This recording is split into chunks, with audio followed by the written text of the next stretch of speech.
Doctor ortho Ayurvedic oil and capsule, अब दर्द भी घुटने टेकेगा। बंगाल में सियासी बवाल जारी। आज प्रोटेस्ट मार्च निकालेंगी CM Mamata Banerjee. ED high court गई है आज मामले की सुनवाई। पारिवारिक संपत्ति विवादों पर सीएम योगी ने दी यूपी में मकान मालिक और किराएदारों को बड़ी राहत। किराया रजिस्ट्रेशन स्टाम्प ड्यूटी में 90% तक कटौती। पारदर्शिता बढ़ेगी और संपत्ति विवादों में कमी आएगी।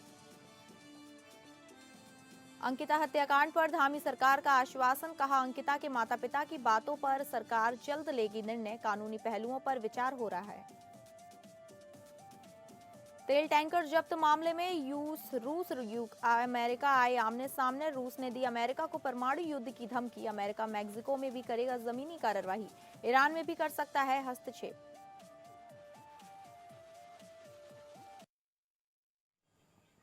नमस्कार, आप सभी का स्वागत है और मैं हूं आपके साथ अंकिता सिंह। बुलेटिन की शुरुआत करेंगे बड़ी खबर से। बड़ी खबर आ रही है बंगाल से। बंगाल में सियासी बवाल जारी। आज प्रोटेस्ट मार्च निकालेंगी CM Mamata Banerjee. ED high court गई है आज मामले की सुनवाई। ममता के लैपटॉप फोन ले जाने पर याचिका। मनी लॉन्ड्रिंग मामले में बंगाल में रेड पर रार। आज प्रोटेस्ट मार्च निकालेंगी सीएम ममता बनर्जी। ईडी की छापेमारी पर बंगाल में बवाल जारी है। आज सीएम ममता बनर्जी प्रोटेस्ट मार्च निकालेंगी। उधर प्रवर्तन निदेशालय ने आरोप लगाया है कि पश्चिम बंगाल की मुख्यमंत्री ममता बनर्जी ने चुनाव सलाहकार आईपीएसी के प्रमुख प्रतीक जैन के घर पर छापे के दौरान एक लैपटॉप, फोन और कई दस्तावेज अपने साथ ले गई है। इस मामले में ईडी हाई कोर्ट गई है जो आज इस मामले की सुनवाई कर सकता है। जहां बनर्जी का दावा है कि यह छापा राजनीतिक मकसद से किया गया था, वहीं ईडी ने इन आरोपों से इंकार करते हुए कहा कि यह किसी भी राजनीतिक संगठन को निशाना बनाकर नहीं किया गया था। ईडी ने गुरुवार को कोयला तस्करी और मनी लॉन्ड्रिंग मामले में बंगाल और दिल्ली के 10 ठिकानों पर व्यापक छापेमारी की। हालांकि इस कार्रवाई ने तब तक एक नाटकीय मोड़ ले लिया जब ईडी ने बंगाल की मुख्यमंत्री ममता बनर्जी पर जांच में बाधा डालने और महत्वपूर्ण सबूतों को जबरन ले जाने का गंभीर आरोप लगाया। वहीं बंगाल के राज्यपाल को बम से उड़ाने की धमकी ईमेल के जरिए भेजी गई है। धमकी देने वाले ने अपना मोबाइल नंबर भी दिया गया है। मुख्यमंत्री ममता बनर्जी को भी इस बारे में सूचित कर दिया गया है। इस मामले की सूचना केंद्रीय गृह मंत्रालय को भी दे दी गई है। राज्यपाल की सुरक्षा सुनिश्चित करने के लिए राज्य पुलिस और सीआरपीएफ मिलकर काम करेंगे।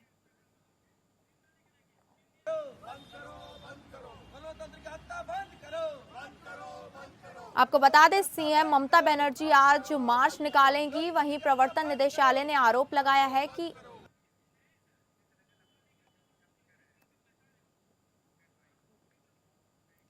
अब सीधे आपको लिए चलते हैं लखनऊ, जहां सीएम योगी क्या कुछ कह रहे हैं, देखिए। जन्म लेना दुर्लभ है और उसमें भी मनुष्य के रूप में जन्म लेना तो और भी दुर्लभ है। उसकी एक झलक हिंदुजा फाउंडेशन और प्रोफेसर देवेंद्र हांडा जी ने इस पुस्तक के माध्यम से आप सबके सामने प्रस्तुत किया है और यहां पर जो ये प्रदर्शनी लगाई गई है ये उसकी एक झलक भी है। क्योंकि बहुत सारे लोगों को आपत्ति हो सकती होगी, क्योंकि इस आपत्ति के बहुत सारे कारण हैं। याद करिए, बहुत सारे पश्चिमी विद्वानों ने हमेशा इस बात को माना है और इस बात को बार बार कहते रहे हैं कि भारत एक इकाई नहीं थी। वे अपने आप के विद्वान कहते हैं, लेकिन उनके द्वारा लगातार ये साजिश और दुष्प्रचार किया जाता रहा है। 1947 में देश उसका भुक्तभोगी बना था, जब भारत के दो अभिन्न हिस्से भारत से अलग कर दिए गए थे। वे भारत के अंदर जो ब्रिटिशर की साजिश थी कि भारत एक इकाई नहीं, वे अलग अलग भागों में उसको विभाजित करना चाहते थे। उनकी मंशा थी अपने आप को दिखाने के लिए कि हम ही शासन कर सकते हैं, इनको शासन करना नहीं आता, और वे भारत को उस दिश से कमजोर करने के लिए उन्होंने उस समय जो साजिशें रची, लेकिन इस भारत ने उस समय भी उसका जोरदार प्रतिकार किया। याद करिए ना, भारत कब एक नहीं था। जब भारतीय मनीषा इस बात का उद्घोष करती है कि उत्तरम यत् समुद्रस्य हिमाद्रेस्यैव दक्षिणम वर्षम तद भारतम नाम भारती तत्र संतति। आप याद करिए ना,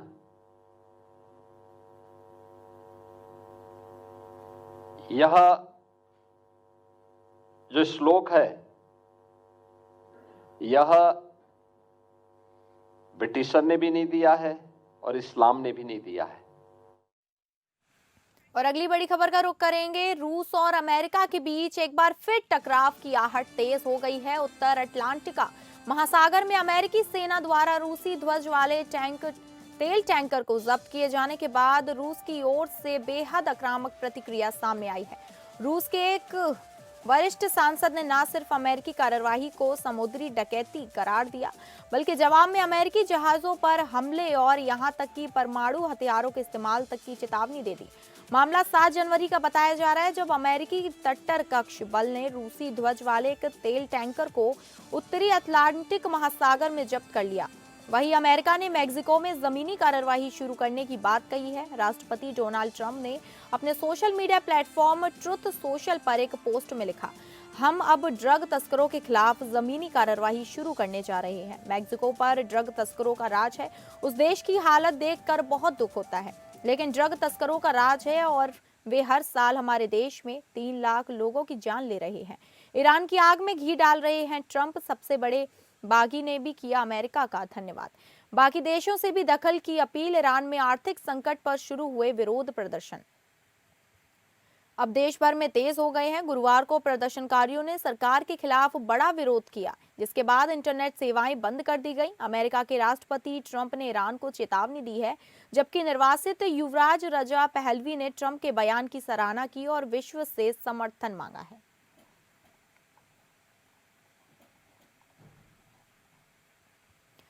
आपको बता दें, रूस और अमेरिका के बीच एक बार फिर टकराव की आहट तेज हो गई है। उत्तरी अटलांटिक महासागर में अमेरिकी सेना द्वारा रूसी ध्वज वाले तेल टैंकर को जब्त किए जाने के बाद रूस की ओर से बेहद आक्रामक प्रतिक्रिया सामने आई है। रूस के एक वरिष्ठ सांसद ने न सिर्फ अमेरिकी कार्यवाही को समुद्री डकैती करार दिया, बल्कि जवाब में अमेरिकी जहाजों पर हमले और यहां तक कि परमाणु हथियारों के इस्तेमाल तक की चेतावनी दी है।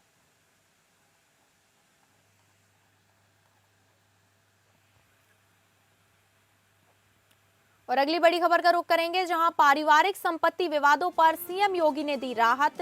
यूपी में मकान मालिक और किराएदारों को बड़ी राहत।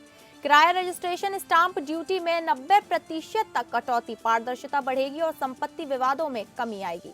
यूपी में लोगों को बड़ी राहत देते हुए मुख्यमंत्री योगी आदित्यनाथ ने ऐसा फैसला लिया है, जिससे मकान मालिक, किराएदार और पारिवारिक संपत्ति विवादों से जूझ रहे लोग सीधे तौर पर लाभान्वित होंगे।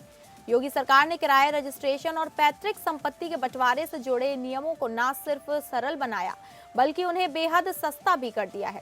सरकार का दावा है कि इस एक निर्णय से जहां आम लोगों का समय और पैसा बचेगा, वहीं पारदर्शिता बढ़ेगी और लंबे समय से चले आ रहे विवादों में भी कमी आएगी। योगी सरकार ने किराया एग्रीमेंट के रजिस्ट्रेशन को लेकर एक बड़ा सुधार किया है। अब तक मकान मालिक और किराएदार रेंट एग्रीमेंट के पंजीकरण से बचते रहे हैं, क्योंकि स्टाम्प ड्यूटी और निबंधन शुल्क काफी अधिक था। इस वजह से अधिकतर लोग कच्चे या अनरजिस्टर्ड समझौते पर ही मकान किराए पर दे देते थे, जिससे बाद में विवाद की स्थिति पैदा हो जाती थी। अब योगी सरकार ने स्टाम्प ड्यूटी और निबंधन शुल्क में 90% तक की कटौती कर दी है। नई व्यवस्था के तहत अलग अलग किराया अवधि और वार्षिक किराए की श्रेणियों के अनुसार शुल्क तय किया गया है, जो पहले की तुलना में बेहद कम है।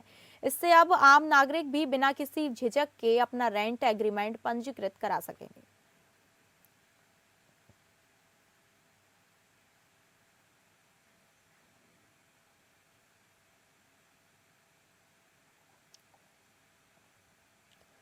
आपको बता दें, योगी सरकार ने स्टाम्प ड्यूटी और निबंधन शुल्क में 90% तक की कटौती कर दी है। वहीं नई व्यवस्था के तहत अलग अलग किराया अवधि और वार्षिक किराए की श्रेणियों के अनुसार शुल्क तय किया गया है, जो पहले की तुलना में बेहद कम है। इससे अब आम नागरिक भी बिना किसी झिझक के अपना रेंट एग्रीमेंट पंजीकृत करा सकेंगे।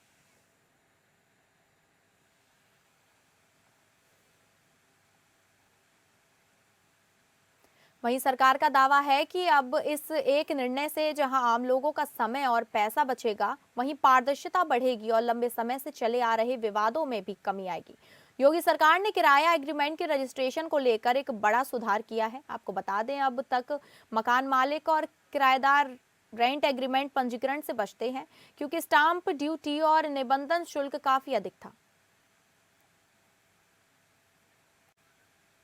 और ज्यादा जानकारी के साथ हमारे विशेष संवाददाता आनंद सिंह हमारे साथ जुड़ गए। आनंद, किराए और मकान मालिक को लेकर जो योगी सरकार ने बड़ी राहत दी है, इसको लेकर क्या जानकारी है और क्या क्या आपके पास जानकारियां आई हैं? हाँ, बिल्कुल। देखिए, मुख्यमंत्री योगी आदित्यनाथ का ये आदेश है, जिसके बाद यूपी में जो मकान मालिक है और किराएदार हैं, उनको एक आप कह सकते हैं कि बड़ी राहत है। जो किराया रजिस्ट्रेशन की स्टाम्प ड्यूटी है और जो निबंधन शुल्क होता है, उसमें 90% तक की कटौती की गई है। और साथ ही साथ ये भी कहा गया है कि जो पैतृक संपत्ति के बंटवारे की रजिस्ट्री है, अब वो 10,000 रुपए में ही होगी। ये जो फैसला है, इससे न सिर्फ जो संपत्ति के विवाद हैं, क्योंकि अगर आप देखें तो जो तमाम विवाद होते हैं और जिनकी शिकायतें मुख्यमंत्री के पास जब जनता दरबार लगाते हैं उसमें आती हैं, तो ज्यादातर जो अधिकतम शिकायतें होती हैं वो संपत्ति और जमीन विवाद से जुड़ी होती हैं। तो ये जो फैसला है, इससे संपत्ति विवाद में कमी आएगी। साथ ही साथ जो कामकाज की पारदर्शिता भी बढ़ेगी और एक तरह से आप कह सकते हैं कि जो पैतृक संपत्ति का बंटवारा है, जो किराया रजिस्ट्रेशन है, उसके जो नियम है उनका सरलीकरण हो गया, उनको आसान बनाया गया है और ये आम लोगों के लिए एक अच्छा निर्णय है। जी ठीक है, बहुत बहुत धन्यवाद आपका जानकारी देने के लिए। तो आपको बता दें, यूपी में मकान मालिक और किराएदारों को बड़ी राहत देते हुए किराया रजिस्ट्रेशन स्टाम्प ड्यूटी में 90% तक कटौती कर दी गई है। अगली खबर का रुख करेंगे, जहां अंकिता हत्याकांड पर धामी सरकार का आश्वासन। अंकिता के माता पिता की बातों पर सरकार जल्द लेगी निर्णय। कानूनी पहलुओं पर विचार हो रहा है, बोले सीएम धामी। राजनीतिक करने वालों को प्रदेश की जनता से माफी मांगे। मुख्यमंत्री पुष्कर सिंह धामी ने कहा कि अंकिता भंडारी के माता पिता ने मुलाकात के दौरान कुछ बातें उनके समक्ष रखी हैं, जिस पर सरकार जल्द ही निर्णय लेगी। सरकार के स्तर पर लिए जाने वाले निर्णय के लिए कानूनी पहलुओं पर विचार किया जा रहा है। डिया से रूबरू होते हुए मुख्यमंत्री ने कहा कि बहन व बेटी की हत्या का मामला संवेदनशील है। माता पिता को सबसे पहले कष्ट हुआ है कि उनकी बेटी गई है। पहले से ही मेरा मानना था कि अंकिता के माता पिता जिस भी जांच के लिए कहें, सरकार उसके लिए तैयार है। मुलाकात के दौरान माता पिता ने कुछ बातें बताई हैं, उनकी बातों पर सरकार जल्द ही निर्णय लेगी। सीएम ने कहा कि अंकिता की मौत पर राजनीति करने वालों को प्रदेश की जनता से माफी मांगनी चाहिए, जिन्होंने एक ऑडियो के वायरल होने पर अपनी जिम्मेदारी का भाव नहीं दिखाया। राजनीतिक लाभ के लिए प्रदेश में अस्थिरता का माहौल पैदा करने के साथ ही लोगों को भड़काने का प्रयास किया। ऐसा करने वाले लोगों को जनता देख रही है।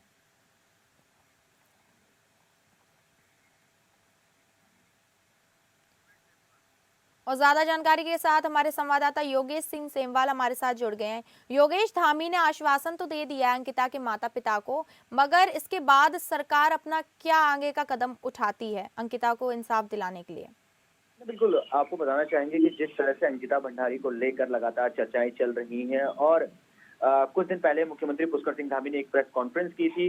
प्रेस कॉन्फ्रेंस में कई सवाल उनसे किए गए। उन्होंने सीधे तौर पर लास्ट में जो कंक्लूजन दिया था, उन्होंने कहा था कि मैं अंकिता भंडारी के माता पिता से मिलूंगा और वो जो चाहेंगे वही होगा। उन्होंने सीधे तौर पर ये बोल दिया था। उसके बाद उन्होंने जो है देर नहीं की, अगले दिन ही वो जो है उन्होंने मुलाकात की अंकिता भंडारी के माता पिता दोनों से। और माता पिता की जिस तरह से मांग है कि सीबीआई जांच होनी चाहिए, तो ये लग रहा है कि अब सीबीआई जांच इसमें होगी।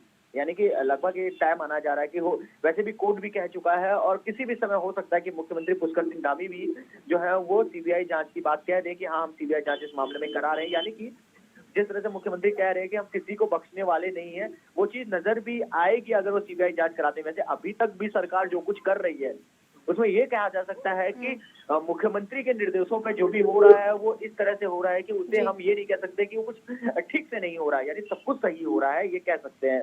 लेकिन सीबीआई जांच की मांग लगातार हो रही है और उम्मीद है कि सीबीआई जांच के रिकमेंड जो है वो जल्दी जो है इसको मान भी लिया जाएगा। जी ठीक है, बहुत बहुत धन्यवाद आपका जानकारी देने के लिए। तो आपको बता दें, अंकिता हत्याकांड पर सीएम धामी ने आश्वासन देते हुए अंकिता के माता पिता की बातों पर जल्द निर्णय लेने का फैसला किया है। और अगली बड़ी खबर का रुख करेंगे। समीक्षा बैठक में राज्य निर्वाचन आयोग ने दिए निर्देश। एसआईआर के बीच नगर निकाय चुनाव, जिलों को व्यय राशि की मांग। एसआईआर का प्रभाव नगर निकाय चुनाव पर नहीं पड़ेगा। राज्य में मतदाताओं के विशेष गहन परीक्षण कार्यक्रम की शुरुआत होने के बावजूद नगर निकाय चुनाव होंगे। नगर निकाय चुनाव को लेकर राज्य निर्वाचन आयुक्त अलका तिवारी ने उच्च स्तरीय बैठक की, जिसमें राज्य के गृह सचिव, डीजीपी, नगर विकास सचिव और सभी जिलों के डीसी, एसपी उपस्थित थे। बैठक में नगर विकास एवं आवास विभाग से निर्वाचित हेतु आवश्यक राशि का आकलन करते हुए जिलों को व्यय राशि की मांग करने के निर्देश दिए गए। वहीं मतदाता केंद्रों पर विधि व्यवस्था के लिए सुरक्षा बलों की आवश्यकता और उपलब्धता का आकलन करने हेतु आवश्यकता अनुसार सुरक्षा बलों की व्यवस्था करने का निर्देश दिया गया। राज्य निर्वाचन आयोग के सचिव राधे श्याम प्रसाद ने बताया कि बैठक में तैयारियों की समीक्षा की गई है। लगभग तैयारियां पूरी हो गई हैं। उन्होंने साफ शब्दों में कहा कि एसआईआर का कोई प्रभाव नगर निकाय चुनाव पर नहीं पड़ेगा। वीडियो कॉन्फ्रेंसिंग के जरिए हुई इस बैठक में निर्वाचन से जुड़े सभी तैयारियों की समीक्षा की गई। इस दौरान राज्य निर्वाचन आयुक्त ने कुछ जिलों द्वारा अब तक रिपोर्ट नहीं भेजे जाने पर नाराजगी जताते हुए जल्द रिपोर्ट भेजने का निर्देश दिया।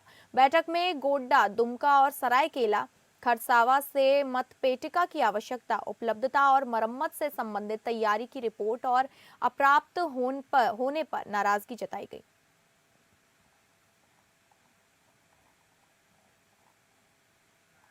और ज्यादा जानकारी के साथ हमारे अजय सिंह, ब्यूरो हेड, हमारे साथ जुड़ गए हैं। अजय, एसआईआर को लेकर जो जानकारी सामने आई है उसको लेके और क्या पहलू निकल के सामने आए हैं? देखिए, मैं बताऊं कि झारखंड में नगर निकाय चुनाव की जो तैयारी है वो तेज हो चुकी है। कल राज्य निर्वाचन आयोग जो है अलका तिवारी ने कल उच्च स्तरीय बैठक की है और जो चुनावी व्यवस्थाओं की विस्तृत समीक्षा भी की है। उस बैठक में गृह सचिव वंदना डाडेल भी थी, एडीजे डी कंडका स्वामी भी थे और नगर विकास सचिव सुनील कुमार। मतलब ये जो है, ये सारे लोग जो है, चूंकि ये हाईकोर्ट का लगातार ये दबाव रहा था। हाईकोर्ट ने तर्क टिप्पणी की थी कि झारखंड में जो है नगर निकाय चुनाव जल्द कराने की तिथि घोषित की जाए। तो सरकार पर ऊपर लगातार ये लंबे समय से प्रेशर पड़ रहा था। तो कल इसी कड़ी में जो है इस पर बैठक हुई है और अब ये बैठक में ये बात लबो-लुभाव बैठक का ये रहा कि ये जो है एसआईआर का जो है चुनाव पर जो निगम जो चुनाव होंगे, निकाय जो चुनाव होंगे, उस पर जो है कोई उससे कोई प्रतिक्रिया नहीं, उस पर कोई बंदिश नहीं रहेगी, उस पर कोई बाध्यता नहीं रहेगी कि ये ऐसा हो रहे हैं तो उस पर चुनाव जो है तो होंगे कि नहीं होंगे। दूसरी तरफ जो है राज्य निर्वाचन आयोग के जो सचिव हैं राधेश्याम प्रसाद, उन्होंने भी कहा है कि जो है चुनाव की तैयारी जो है लगभग पूरी हो चुकी है और एसआईआर से इस पर कोई भी फर्क नहीं पड़ेगा। एसआईआर होते रहेंगे लेकिन जो है नगर निकाय चुनाव जो है संपन्न होंगे। जी ठीक है, बहुत बहुत धन्यवाद आपका जानकारी देने के लिए। तो आपको बता दें, झारखंड में नगर निकाय चुनाव होने जा रहे हैं, जिसकी समीक्षा बैठक में राज्य निर्वाचन आयोग ने निर्देश दे दिया है।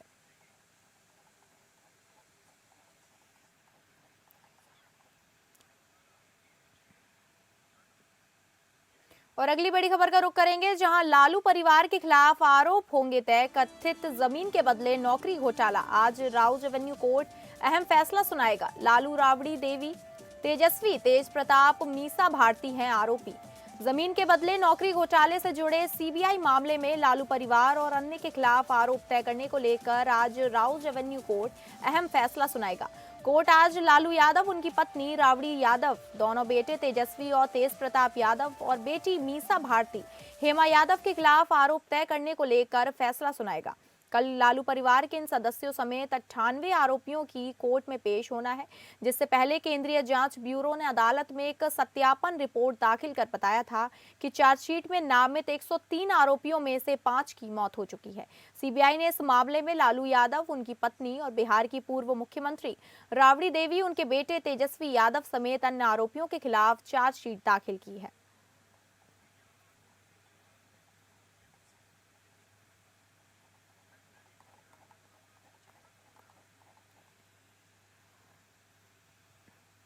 और अगली बड़ी खबर का रुख करेंगे, जहां प्रयागराज के माघ मेला क्षेत्र में दिगंबर अखाड़ा, बड़ी छावनी, परशुराम कुंड के बाहुबली बाबा पर्यावरण संरक्षण की एक अनूठी मिसाल पेश कर रहे हैं। वे माघ मेला को ऐसा सशक्त मंच मानते हैं जहां समाज के हर वर्ग, हर उम्र और हर क्षेत्र से लोग एक साथ जुड़ते हैं। उनके अनुसार यही वह सबसे उपयुक्त अवसर है जब प्रकृति, पेड़ पौधों और पर्यावरण के महत्व का संदेश सीधे जन जन तक पहुंचाया जा सकता है। बाहुबली बाबा पिछले लगभग 10 वर्षों से साइकिल यात्राओं के माध्यम से पर्यावरण संरक्षण का संदेश दे रहे हैं। विशेष बात यह है कि वे लंबी दूरी तक नंगे पांव चलते हैं और साइकिल भी नंगे पांव चलाकर लोगों को जागरूक करते हैं। अपनी साइकिल के आगे वे एक पौधा रखकर चलते हैं और स्वयं लोगों तक पहुंचकर पेड़ लगाने की आवश्यकता समझाते हैं। वे न केवल पौधों के महत्व पर बात करते हैं, बल्कि लोगों को पौधे भेंट भी करते हैं, ताकि संदेश सिर्फ शब्दों तक सीमित ना रहे बल्कि व्यवहार में भी उतर सके। उनका मानना है कि जैसे हम भगवान की पूजा करते हैं, वैसे ही प्रकृति की पूजा करना भी हमारा कर्तव्य है, क्योंकि जीवन का वास्तविक आधार प्रकृति ही है। यदि पेड़ पौधे, स्वच्छ हवा, शुद्ध जल और संतुलित पर्यावरण ना हो तो कोई भी सुख सुविधा टिक नहीं सकती। यही संदेश वे सरल भाषा में हर व्यक्ति तक पहुंचाने का प्रयास कर रहे हैं। बाहुबली बाबा विशेष रूप से स्कूलों और शैक्षणिक संस्थानों में जाकर बच्चों को जागरूक करते हैं। वे कहते हैं कि बच्चे नए पौधों की कोमल कलियों की तरह होते हैं, जो जैसा संस्कार और सीख पाते हैं वे उसे जल्दी अपनाते हैं और लंबे समय तक उसे अपने जीवन में निभाते हैं। इसी सोच के साथ वे बच्चों के बीच अधिक से अधिक जागरूकता अभियान चलाते हैं, उन्हें पेड़ लगाने, उनकी देखभाल करने और प्रकृति से जुड़ाव बढ़ाने के लिए प्रेरित करते हैं। शिक्षा के क्षेत्र में भी बाहुबली बाबा का सफर प्रेरणादायक है।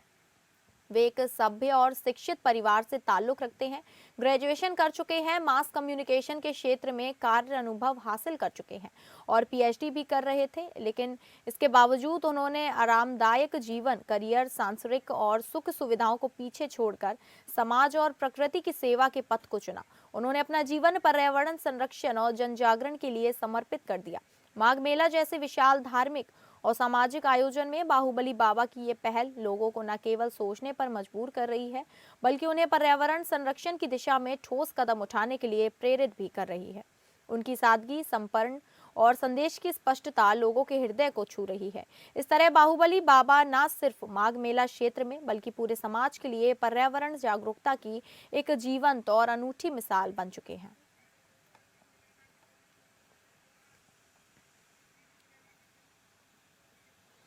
वेड़ी दान विधि है, जिसको हिंदी में कहते हैं कि दूसरा मैरिज। तो ये जो है वेड़ी शब्द जो है संस्कृत शब्द होता है।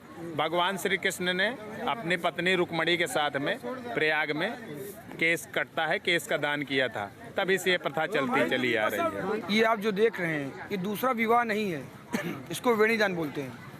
वेणी संस्कृत शब्द है, इसके दो अर्थ होते हैं। जैसे कोटि का अर्थ होता है, करोड़ भी होता है, प्रकार भी होता है, उसी प्रकार वेणी के दो शब्द होते हैं। एक होता है वेणी मतलब नदी के धारे, और दूसरा जो स्त्रियां अपनी चोटी का बट करती हैं वो भी होता है वेणी का अर्थ। तो ये जो कर रहे हैं इनको वेणी दान बोलते हैं, मतलब ये स्त्रियां अपना केस का दान करेंगी। संगम पे वेणी दान करने का पुण्य हमको हमारे गुरुजन ने बताया। अपने जो सनातन हिंदू संस्कृति है उसमें भी इसका उल्लेख है, और ये प्रयागराज संगम पे हम आए हैं तो ये विधि करना जरूरी समझा। हिंदू धर्म के अनुसार ये विधि जरूरी है। बराबर है। अभी पहले का जो था एक दूसरे को समझने का, अभी वो माहौल जरा सोशल मीडिया की वजह से कम हो गया है, तो इसलिए अगर ये प्रथा चालू रही तो मेरे ख्याल से पहली शादी तो भी टिक जाएगी। तो फिलहाल इस बुलेटिन में इतना ही। नमस्कार।